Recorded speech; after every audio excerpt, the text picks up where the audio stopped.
Os evangélicos representavam 5% dos brasileiros em 1970. Hoje são 1/3, e as estimativas ou projeções mostram que eles podem até ultrapassar o número de católicos até 2032. No My News Entrevista, a gente vai falar sobre isso com o antropólogo Juliano Speier, que é autor do livro Povo de Deus, Quem são os Evangélicos e por que eles importam. Tudo bem, Juliano?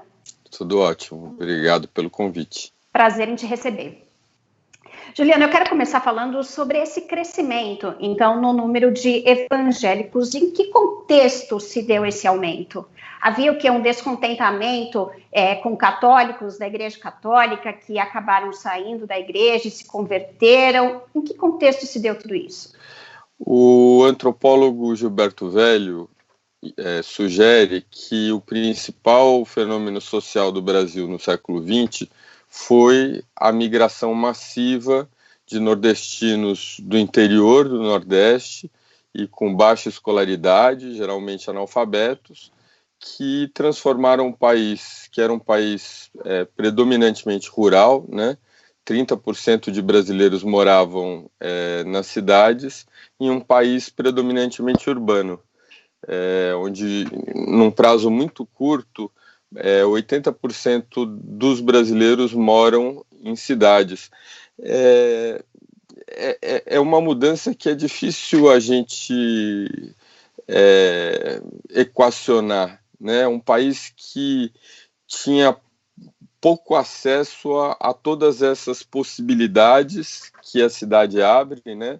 De contato, de interlocução com diferentes, e ao mesmo tempo ficaram nessa região periférica muito pouco, com pouca acesso a toda a infraestrutura de serviços, né? Então eles não tinham um descontentamento, e quando eu falo eles muito genérico, né? Mas essa população é uma população católica. A questão é que o catolicismo leva muito tempo para formar padres, né? E para construir igrejas. Então o protestantismo é mais ágil em relação a isso. E dentro desses espaços, ali se tornou a alternativa de culto, né? Em vez de você pegar 3 ônibus para ir para a sua igreja, você tinha uma oferta, né? Um cardápio de igrejas no seu bairro. E junto com isso, todas as consequências de uma vida que era muito dependente dos vínculos familiares e das redes de ajuda mútua, que se dissolvem parcialmente quando a pessoa sai do lugar onde ela vive ali há décadas ou séculos, né, nas suas redes familiares, e vai para um lugar que ela conhece poucas pessoas ou ninguém eventualmente. E a igreja se torna esse espaço onde você pode pedir ajuda, onde você pode chorar a morte do seu filho, onde você pode conversar sobre questões de violência doméstica e receber esse tipo de ajuda por negociação, onde você pode eventualmente conseguir um emprego para uma outra pessoa. É o que na antropologia é tratado como rede de ajuda mútua, de fato, né? E a igreja serve, então, como esse espaço de culto, e isso que o antropólogo Maurício de Almeida Prado chamou de um estado de bem-estar social informal, né? Que provê essas pessoas desde apoio emocional até as necessidades básicas. Quer dizer, nessa parte de necessidades básicas, a igreja acaba tomando aí um espaço, um vazio deixado pelo Estado. Exatamente. E em relação à Igreja Católica, a gente pode dizer que ela perdeu fiéis para a Igreja Evangélica? Claro.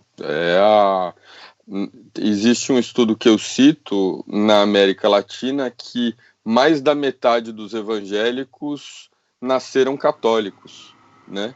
Então, isso faz sentido, enfim, em vários contextos, né? O principal deles, eu diria, que é essa disponibilidade da igreja evangélica estar em lugares em que a Igreja Católica tem pouca disponibilidade. Onde eu fiz a pesquisa de campo, que era um bairro afastado no município de Camaçari, dentro da Grande Salvador, existia uma capela. O padre, ele cuidava de várias capelas, então ele estava lá a cada 5, 6 semanas, e era o diácono que conduzia a cerimônia no período em que o padre não estava lá. Enquanto isso, as igrejas evangélicas pegavam fogo, assim, atividades diárias para várias idades, atividade para criança, para jovem, música, curso de alfabetização de adultos. Então é muito desproporcional essa presença, né, evangélica. Além do que, quando a gente fala evangélico, geralmente a gente se refere a pentecostal, é uma teologia, é uma religiosidade popular feita pelo povo para o povo, né? Então é diferente às vezes de algo muito mais abstrato, sofisticado. Ela responde às suas demandas, né? Ela está ali para o seu dia a dia, para a sua frustração, para as suas dúvidas, para as questões que são lançadas ali no dia a dia. E não tem tantas divagações sobre coisas que estão muito além, né, do que você experimenta e precisa. E esse crescimento se dá nas classes mais baixas ou não? Não tem essa diferenciação? Tem, totalmente. Então vamos lá, vamos falar sobre quando a gente fala em evangélico, a gente usa uma classificação que é muito genérica. A gente precisa usar essa classificação porque é a maneira como eles se reconhecem. Então não se trata de um uso equivocado, o uso está correto. Agora, ela abrange, ou pode abranger, desde luteranos do sul do Brasil, da migração alemã, né, mais tradicional, branca, né, até esses grupos, né, como a Igreja Bola de Neve, mais no front ali da criação de possibilidades relacionadas ao televangelismo, a novas mídias. Então é um grupo muito diversificado, que começa, né, com os protestantes históricos, batistas, etc., né, luteranos, episcopais, e que surgem ali bem nos primeiros séculos do contexto da Reforma protestante, e chegam ao Brasil mais ou menos na metade do século XIX, né, com essa abertura do país, que eventualmente leva a uma desvinculação da igreja com o Estado, a possibilidade de abertura de igrejas que não eram católicas, o que, né, foi todo um processo, até o início do século XX, quando chega muito rapidamente aqui o pentecostalismo, vindo de uma fonte comum. Isso é fantástico. O pentecostalismo, né, fazendo uma menção aí à celebração de Pentecostes, ele surge numa igreja abandonada na periferia de Los Angeles, fundada por missionários negros, né? Então é a única tradição protestante fundada por afrodescendentes, e que se torna esse amálgama de uma religiosidade cristã, mas que envolve uma série de elementos muito emotivos, muito físicos, muito sensuais, que tem a ver com o choro, que tem a ver com a música, que tem a ver com a dança, que tem a ver com os testemunhos de transformação, buscando muito, como aconteceu ao longo da história do protestantismo, uma vinculação que não fosse abstrata com Deus, como propõe Lutero, inclusive. Uma religiosidade em que a pessoa pudesse se relacionar com o divino, não a partir de ideias soltas, né, e conceitos, etc., mas alguma coisa que a relacionasse de uma forma mais interessante, mais complexa, e que não fosse só baseada em ideias, que tivesse a ver com o meu desespero, o meu problema, o meu desemprego, a minha dependência, o meu relacionamento, né? As dificuldades que eu estou passando como migrante. A migração é um elemento importante, como a gente vê no Brasil, né? Então, quando a gente fala de evangélicos no Brasil, geralmente a gente pensa no pentecostal.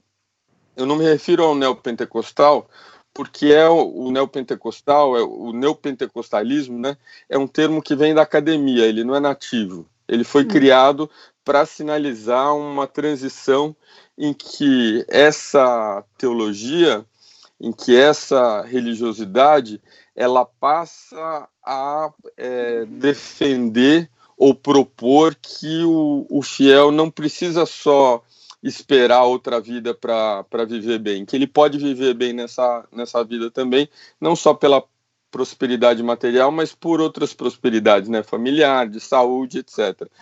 Mas então, quando a gente fala do evangélico, a gente fala muito frequentemente do brasileiro pobre ou das pessoas que vivem em pobreza, mas não exclusivamente, né? Ele relaciona elementos, né? Primeiro de uma religiosidade mais tradicional em termos de regras, que ajuda pessoas de outras classes sociais também a colocar o pé no chão num mundo que muda muito rapidamente em termos de costumes, né? De moral. No seu livro você usa uma metáfora que é o elefante na sala. Por que os evangélicos se tornaram o elefante na sala? O meu argumento principal é baseado na literatura antropológica que fala sobre preconceito de classe no Brasil, né? A professora Cláudia Fonseca, que é uma americana antropóloga que trabalha na Universidade Federal do Rio Grande do Sul há muitos anos, ela publicou no início dos anos 2000 um livro chamado Família, Fofoca e Honra. E nesse livro ela compara a relação de classes no Brasil com aquela que existia na África do Sul durante o Apartheid. Lembrando que o Brasil é um experimento, né, como país muito diversificado por conta dessa grande presença de povos diferentes, né, que se encontraram, diferente nos Estados Unidos, por exemplo, em que a proporção entre brancos e negros é significativamente menor, quer dizer, os Estados Unidos têm 10% de população afrodescendente, o Brasil recebeu metade de toda a população escrava que é trazida da África, então é uma população muito mais rica dessa presença africana e também nativa aqui. A professora Cláudia Fonseca fala muito nessa comparação entre Brasil e África do Sul.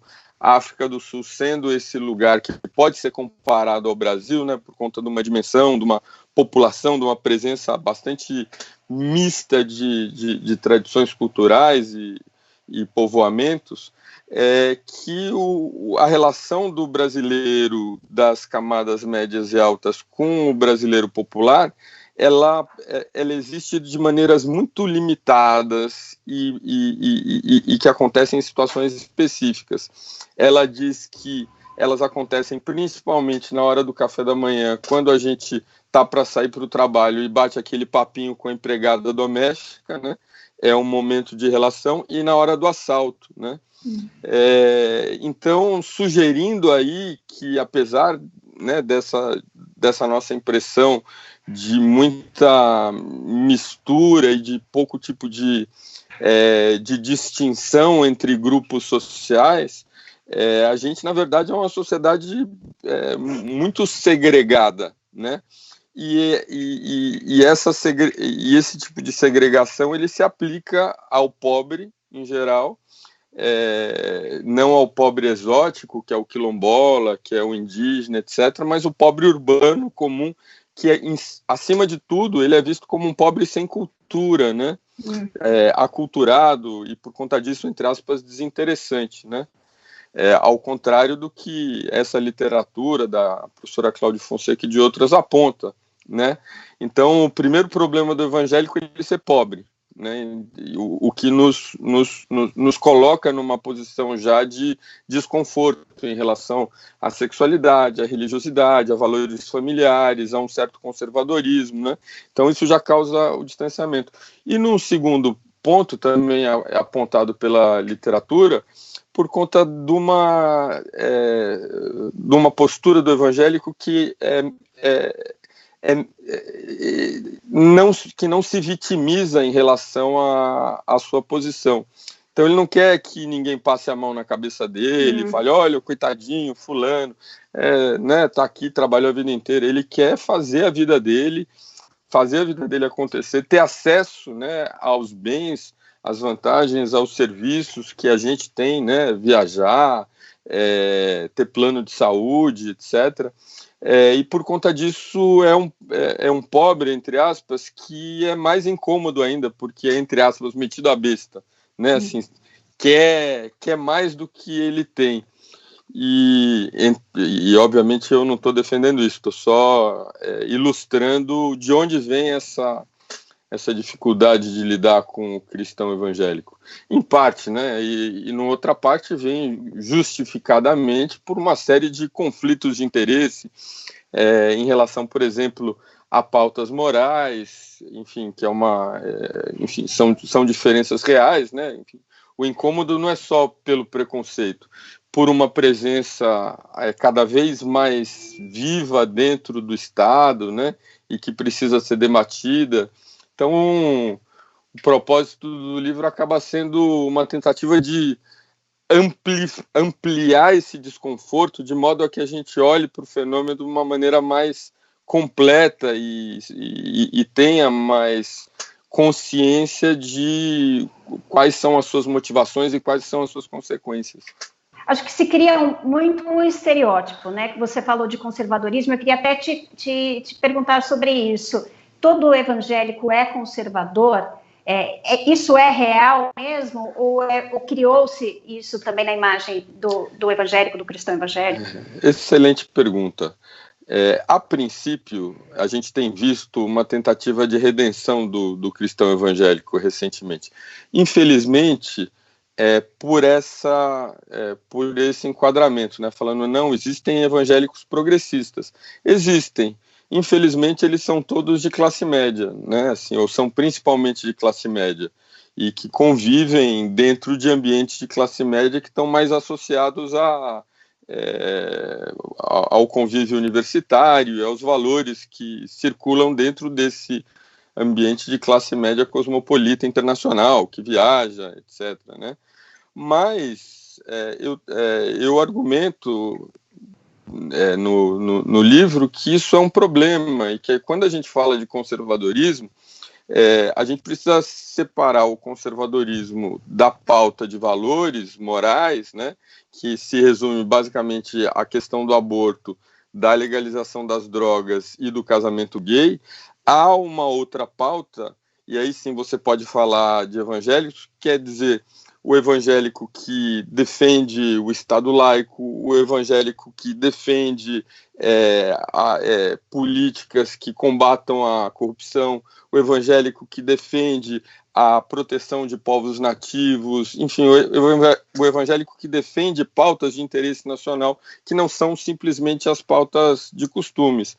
Então, isso cria uma dificuldade, porque dentro da tradição, né, dos grupos mais progressistas, parece que a questão dos costumes, ela se torna, ela inviabiliza um diálogo, e ela acusa o evangélico de um conservadorismo que impede que uma interlocução aconteça. A consequência disso é que, como é 1/3 do eleitorado hoje, você acaba fazendo acordos de conveniência com os líderes da igreja, que são as pessoas menos indicadas para representar esse grupo, porque em muitos casos eles representam os próprios interesses e não os interesses, né, do evangélico, que é muito diversificado, né? Você tem milhares de igrejas por aí, enfim, pessoas muito coerentes. Eu cito muito, por exemplo, a deputada federal Benedita da Silva, que é uma pessoa que está nessa luta constantemente tentando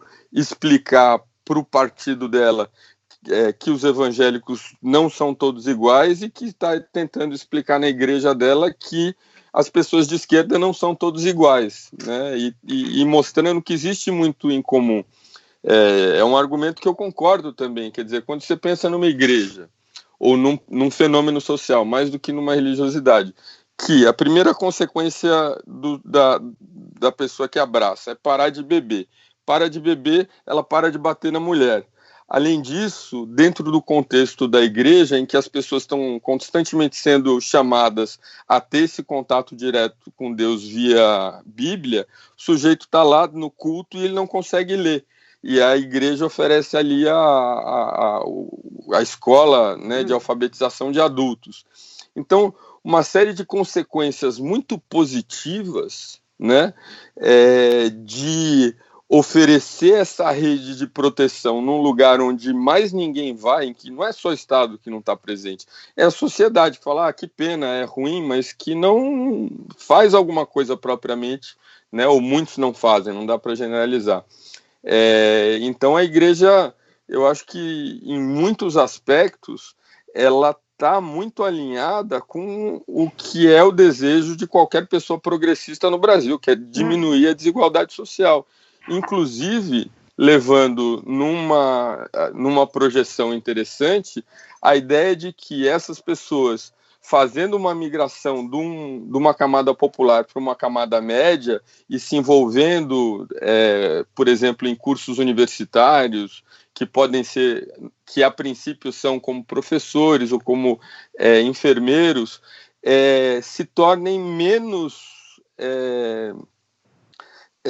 defensoras dessas pautas mais agressivas e caminhem numa direção de visões mais moderadas. Há uma dificuldade, Juliano, da esquerda entender o evangélico, de se aproximar do evangélico, porque quando se fala de evangélico, a gente falou do conservadorismo e de estereótipos, mas por que se liga mais à direita? A direita tem mais facilidade de se aproximar? O problema está na esquerda? O que é? Como tudo nas ciências sociais, né? É difícil a ciência social, ela não é uma ciência exata, né? Então, em geral, você conhece ali um grupo de pessoas e essas motivações variam. Primeiro, eu tenho a impressão que existe uma associação mais simples, né, de um conservadorismo do brasileiro popular. Então, assim, o principal crime que eu observaria de costumes dentro do Brasil popular é você desrespeitar o seu pai e a sua mãe, né? Existe, por exemplo, um tipo de entendimento que acontece no lugar onde eu morava, que é uma periferia bem próxima do meio rural, né? Ali bem no limite do meio rural, ainda com algumas pessoas vivendo disso, uma presença de pesca, que é a do lobisomem. Quem é esse lobisomem? Como que a pessoa se torna lobisomem? É a pessoa que agride o pai ou a mãe dela. Ou seja, a consequência de você passar por cima dessa regra fundamental é você se transformar num monstro, né? E é curioso que é uma coisa que as pessoas acreditam, né? Então, esses valores fundamentais, assim, básicos de uma família, onde existe esse grau de respeito, o pai é o pai, a mãe é a mãe, ela não é exclusiva do evangélico, é desse mundo popular, né? E é um mundo que é essencialmente católico, que, apesar de muita abertura e muito sincretismo, ele funciona dentro daquele ambiente, né?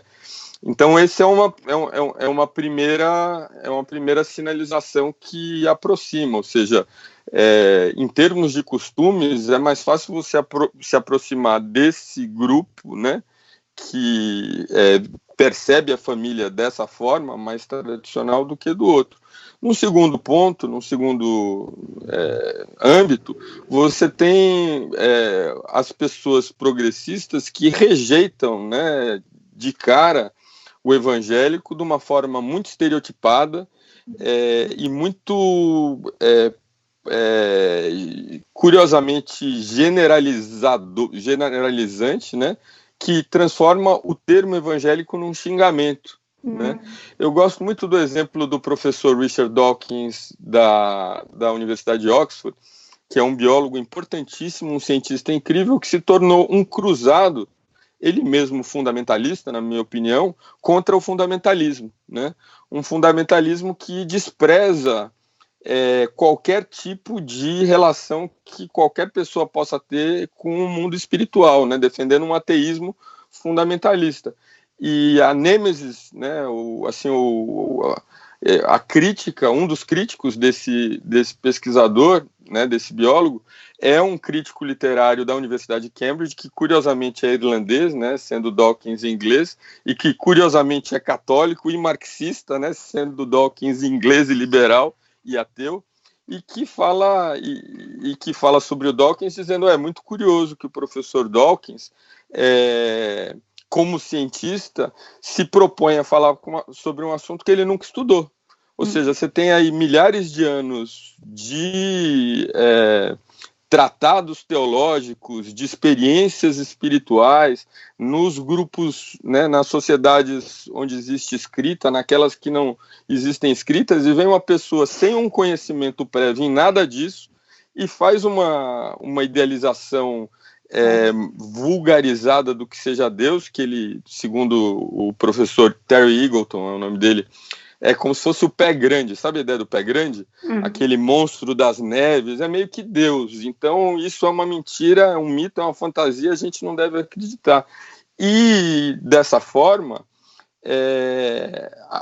em vez de dialogar com essa diferença, cria um motivo de separar e de muitas vezes colocar grupos que teoricamente estariam dispostos a aceitar e negociar os seus valores como pessoas que ficam do outro lado. Né? Eu acho que o exemplo que a gente vê foi mostrado pela professora Jaqueline Teixeira, da USP, uma antropóloga que trabalha no Instituto de Educação e que estava monitorando grupos de WhatsApp onde participavam mulheres da Igreja Universal e que faziam campanha dentro das suas igrejas pelo Fernando Haddad.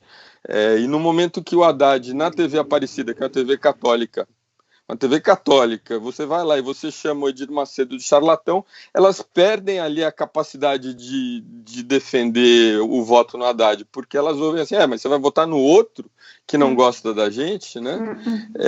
Então você tem, de fato, uma aproximação do ponto de vista de valores, né, com o conservadorismo, que não é exclusivo do evangélico, mas que eu acho que é do brasileiro popular, ou de partes do brasileiro popular, né, e também uma antipatia básica que é muito baseada em ignorância, né, assim, numa ignorância paradoxal, porque é uma ignorância ilustrada, né, várias entrevistas que eu fiz que aparecem no Twitter, e as pessoas falam: eu tenho preconceito mesmo contra os evangélicos, eles são todos uns, e daí xinga e tal.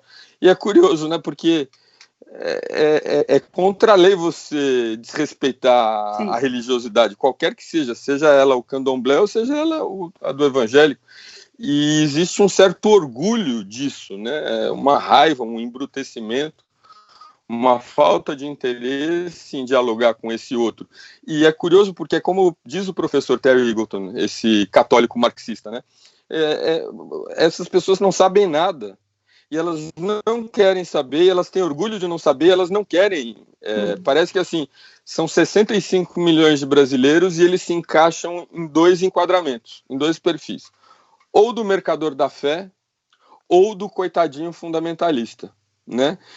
E isso é um absurdo estatístico, né? Como é que você coloca 65 milhões de brasileiros sem você conhecer uma pessoa, sem você ter ido a um culto, sem você ler a literatura que existe farta, rica, interessante, feita no Brasil e fora do Brasil, sobre a antropologia, a sociologia do cristianismo e se achar no direito de dizer como as coisas são ou não são, né? Uhum. É um fundamentalismo em si também. Eu queria, para terminar, continuar falando um pouco de política. A gente tem o presidente Jair Bolsonaro, que já falou que até o final do mandato dele ele vai indicar um evangélico para o Supremo Tribunal Federal. A gente tem a bancada dos evangélicos. Eu queria que você comentasse um pouco sobre essa participação na política, não só de evangélicos, mas da religião na política. Tá. Religião e política se misturam? Deve ter os interesses de uma religião devem ser colocados acima de outros interesses da população? Como é que você vê essa relação da religião com a política? Tá, então deixa eu ser bastante claro em relação a isso de começo. Existe um grande problema sério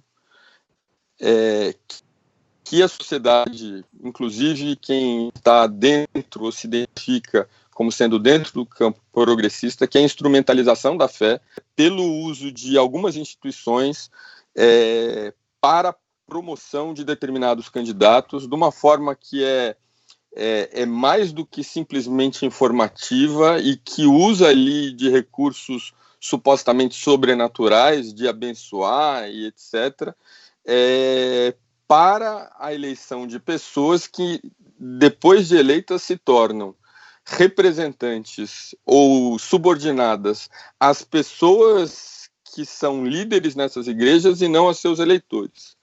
Um problema seríssimo, né?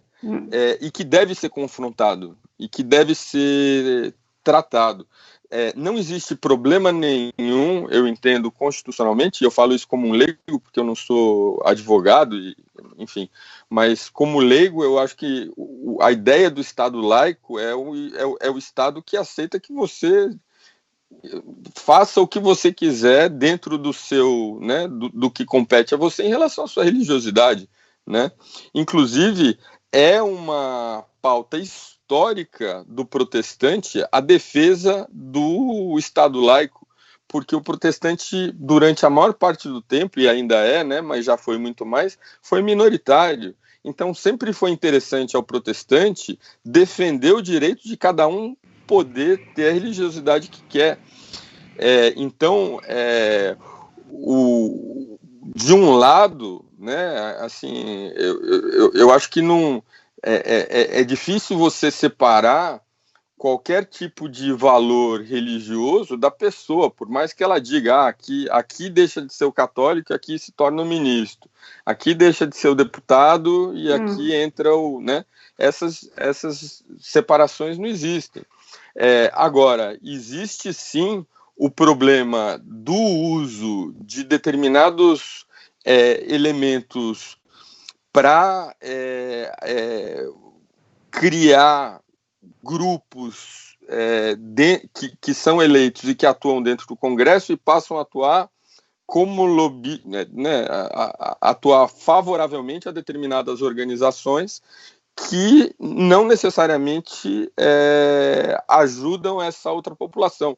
O exemplo clássico disso, eu acho, você falou que é a bancada dos evangélicos. Não, ela é a bancada evangélica. Existem evangélicos que não fazem parte dessa bancada, né?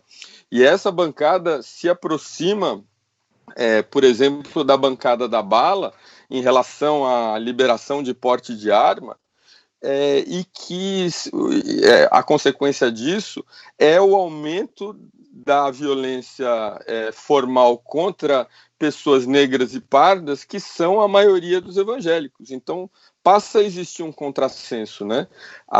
Eu acho que a ideia, me perguntam, mas é possível essa aproximação com o evangélico?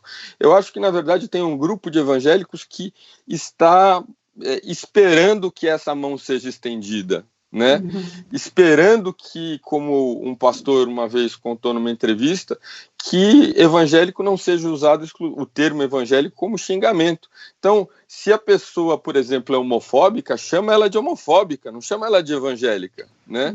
E na hora que você faz essa generalização, você fatalmente cria uma situação de antipatia, como foi o caso relatado pela professora Jaqueline Teixeira, para que as pessoas que têm familiaridade ou identidade com essas outras pautas, que são pautas do Estado, né, democrático, laico, etc., se distanciem de você, porque entendem que você vai ser uma pessoa antipática à fé e à religiosidade delas, né?